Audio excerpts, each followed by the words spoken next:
Hey everyone, welcome back to Corporate Decoder. Today, Virtus Strategy Trust just filed its semi-annual N-CSRS report, and I am seeing some interesting insights into several of their mutual funds. Quick note, this is not financial advice, just my take on public filings for educational purposes. These filings give us a snapshot of how these funds are performing and where they are investing their money right now. So, what we have here is a report from Virtus Strategy Trust covering the period up to the 31st of March 2026. This report shows us a lot of detailed information about several different mutual funds managed by Virtus. It is like a financial checkup for these funds, telling us what they hold, how much they are worth, and what it costs to own them. Think of it as a report card for these investment funds. Let's start with the Virtus Convertible Fund. This fund is all about investing in convertible bonds and notes, which are a bit like a mix between stocks and regular bonds. They offer a chance to get some of the stability of bonds, but also participate in the stock market if prices go up, as of the 31st of March 2026. This fund had about $1.4 billion in assets. It holds 103 different investments, and its portfolio is turned over at a rate of 67%, meaning they're actively buying and selling about 2/3 of their holdings each year to manage the portfolio. Looking at its investments, it's clear that convertible bonds and notes make up the biggest chunk, about 84% of the fund. That makes sense given its name. Within that, they hold quite a bit in the computer sector, specifically in companies like Lumentum Holdings Inc., Seagate HDD Cayman, and Western Digital Corp. They also have significant stakes in software companies like Zscaler Inc. and Snowflake Inc. It also holds a good amount in electric utilities with names like FirstEnergy Corp. And Nextra Energy Capital Holdings Inc. Beyond convertible bonds, they also hold about 13% in convertible preferred stocks. These are like a special type of stock that pays a fixed dividend and also has the option to convert into common stock, similar to convertible bonds. Here we see holdings like Boeing Company and Wells Fargo and Company. Overall, about 97% of this fund's assets are in what we call long-term investments, which are things like stocks and bonds that aren't expected to be sold immediately. They also keep a small amount, about 3%, in short-term investments, which acts like a safety net or a place to park cash for a short period. Next up is the Virtus Duff and Phelps Water Fund. This fund focuses on water-related businesses. As of the 31st of March 2026, it was worth about $511 million and held 36 different investments. Its portfolio turnover rate is quite low at 12%, meaning they mostly buy and hold these water-related companies for the long term. The largest part of this fund, about 36%, is in water utilities, which is exactly what you'd expect. They are invested in companies that provide water and wastewater services. Beyond that, they also have significant investments in machinery companies, making up about 23%. This could include companies that make pumps, filtration systems, or other equipment used in water management. Commercial services and supplies, like companies that provide services to the water industry, come in at 13%. Geographically, the fund is heavily invested in the United States, with about 63% of its holdings there. A significant portion is also in the United Kingdom, at 13%, and Brazil at 8%. This shows a focus on developed markets with strong infrastructure, but also a notable exposure to emerging markets for potential growth. Now, let's look at the Virtus Global Allocation Fund. This fund aims for a broader mix, and as of the 31st of March 2026, it managed about $146 million with 297 holdings. Its portfolio turnover rate is 49%, so they are rebalancing about half of their fund each year. Interestingly, a huge part of this fund, 50%, is invested in other mutual funds that are also managed by Virtus. This is called investing in affiliates. They also invest another 25% in affiliated exchange, traded funds, or ETFs. This strategy of using affiliated funds can sometimes help manage costs or simplify management, but it also means they are paying fees to different parts of the same company. Outside of those affiliated funds, they hold about 17% in common stocks. These are regular stocks of companies. Within common stocks, they have smaller allocations to banks, insurance companies, and marine transportation. They also list all other common stocks as 11%, meaning a diversified mix of other companies. They also have about 4% in equity-linked notes. These are more complex financial products that link their return to the performance of an equity security or index. They can be riskier, but also offer different return profiles. Moving on to the Virtus International Small Cap Fund.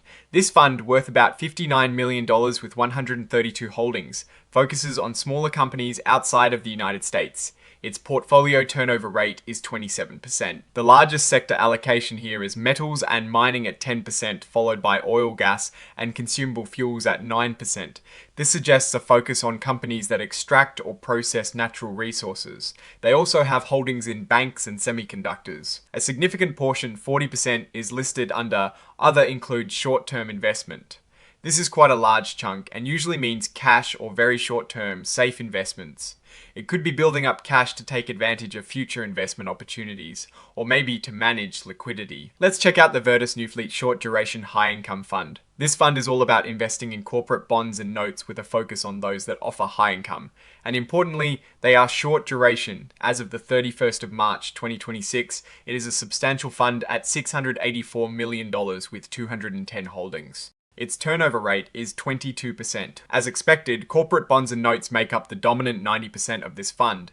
Within that, they have substantial allocations to financials at 25% and energy at 14%. Communication services also get a notable 9%. This indicates a strategy focused on generating income from the debt of companies in these sectors. The hefty 25% in financials could mean investments in banks, insurance companies, or other financial services firms. The 14% in energy suggests they are looking for income, generating opportunities in oil, gas, and related industries. The geographical breakdown shows a very strong concentration in the United States, with 87% of the fund's assets invested there. This implies a strategy that relies heavily on the US corporate debt market for its high income objective. Finally, we have the Virtus NFJ Emerging Markets Value Fund.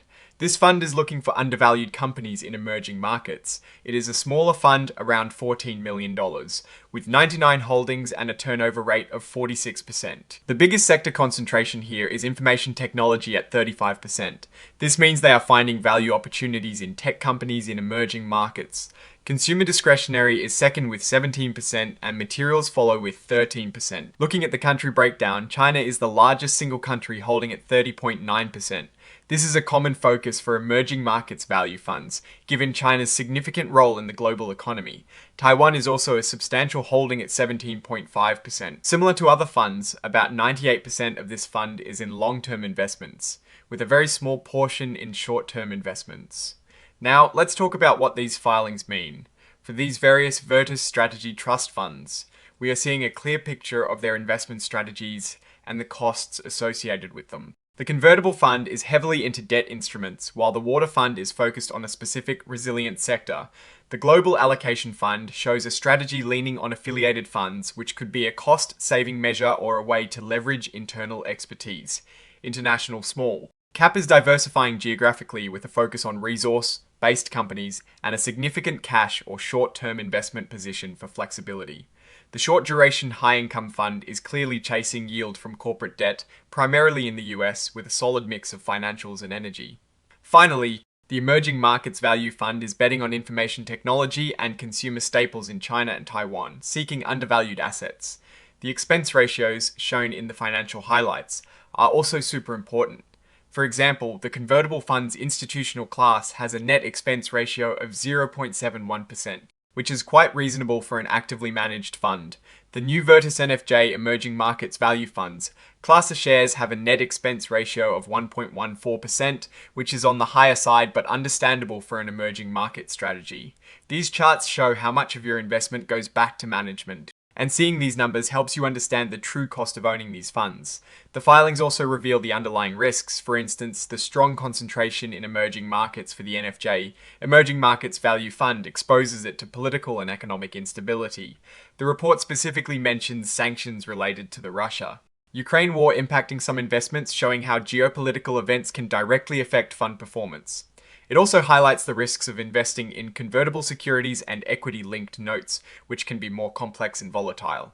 Overall, these reports provide valuable transparency. They show us not just what these funds hold, but also the underlying costs, risks, and strategic decisions made by the fund managers.